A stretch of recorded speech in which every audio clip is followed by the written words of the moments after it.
Good evening. We're gathered together in our different places to look at what happened on the day that Jesus died. We heard how in Luke 23 that on that day it was about the 6th hour and darkness fell over the whole earth. It wasn't until the 9th hour that it lifted. But people were terrified. What did it mean? When it began, they didn't know how long it would last for. But everything they'd known had come to an end. They'd perhaps seen an eclipse before, but they knew that that was only for a short time. But here they are in thick darkness where they could hardly see anything. And when darkness falls, then you are afraid. Some of the most frightening times are when we're in the dark. And here thick darkness has covered the whole earth. And the people were afraid. They didn't know what was happening, how long it would take for it to go. It was first told in Isaiah chapter 60 verse 2 that, see, darkness covers the earth, and the darkness is over all the peoples. So it was something which God knew was going to happen at the time of Jesus' death. People wondering what it meant. Around the cross there were soldiers who were mocking, just shouting insults, fighting over his clothes. There were Pharisees who were so glad that they'd come to this moment. They'd been after Jesus for 3 years, and now finally they were getting their way. Whether they were happy or not, I don't know, but they certainly were getting their way. And then there were such violence being meted out upon Jesus. Crucifixion was one of the hardest things, the most cruel ways that people could die. And Jesus suffered real violence. Not only Jesus, of course, but the 2 thieves that were crucified with him. Unimaginable pain being experienced at that time. And Jesus on the cross, knowing that his time had come, that this is what he'd come to earth for, that he would be a sacrifice, that he would die on that cross. And yet, in the midst of all that pain, in the midst of all that violence, he was forgiving those who were doing this to him, saying, Father, forgive them, for they don't know what they're doing. We would find it hard to forgive at that moment in time. Perhaps we might think if we had had time we would be able to manage it. But for Jesus, at the moment when he was being crucified, he says, Father, forgive them, for they don't know what they're doing. As he was doing this, there were tears as well. Tears from his mother and her family, John the disciple. Tears of just helplessness. A lack of understanding perhaps. Just not knowing what was going on with Mary's son. Just tears of pain as they see all this happening. And they can't do anything to prevent it.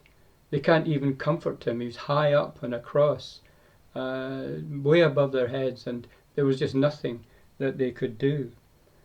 And then Jesus, feeling abandoned, crying out, why have I been forsaken? Why has this happened? I'm abandoned, lost here and alone. And just the agony of that cry of, Father, why have you forsaken me? And then, of course, he breathed his last and says, it is finished. The work he'd come to do was finished. And after that was the earthquake. All around the earthquake where the ground opened up and some of the dead were raised up into life. The beginning of the hope of resurrection.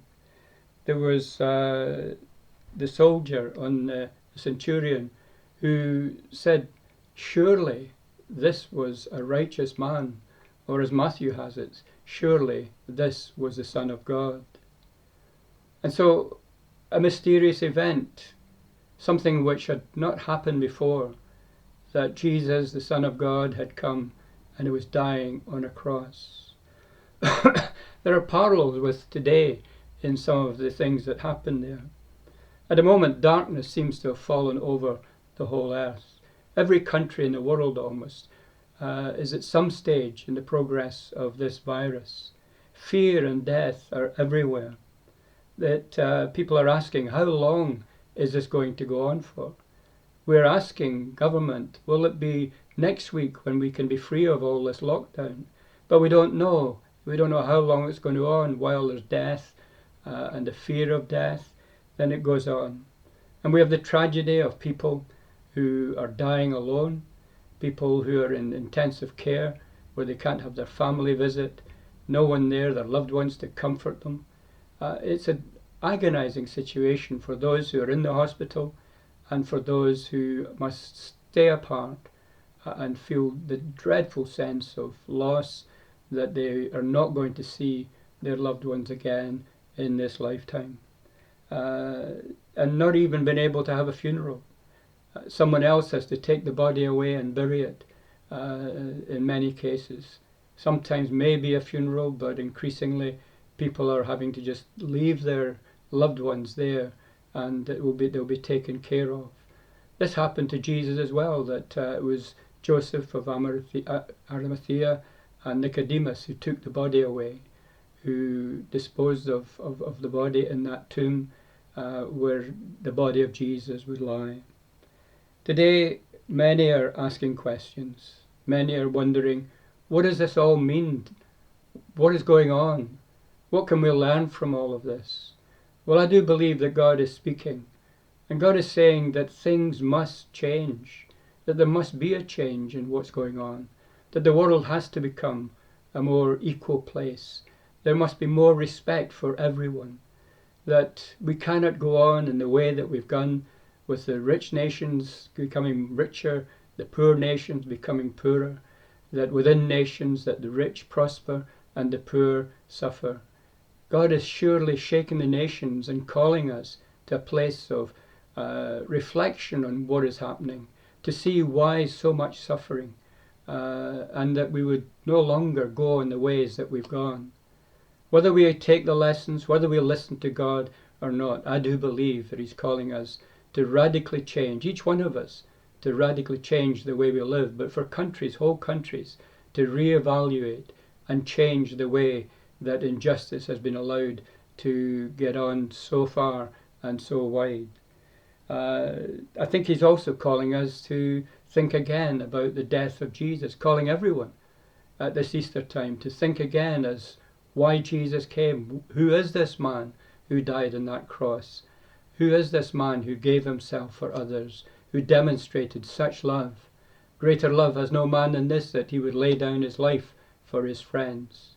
We need to think again about what it means for us, each one of us. Those of us who know what it means, but to apply it to our lives, to be able to share it with others when they're asking questions.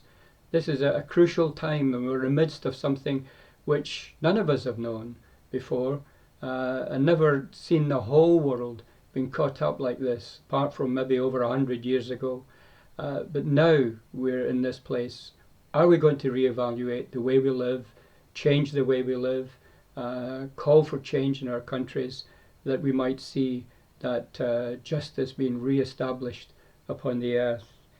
Only if we look forward to Easter Day and the resurrection can we make full sense of the death of Jesus. Only then can we understand that there is hope, that there is life, but that life is found in the new life that Jesus Christ brings. And I pray that each one of us will know that joy in our hearts come Easter Sunday. Amen.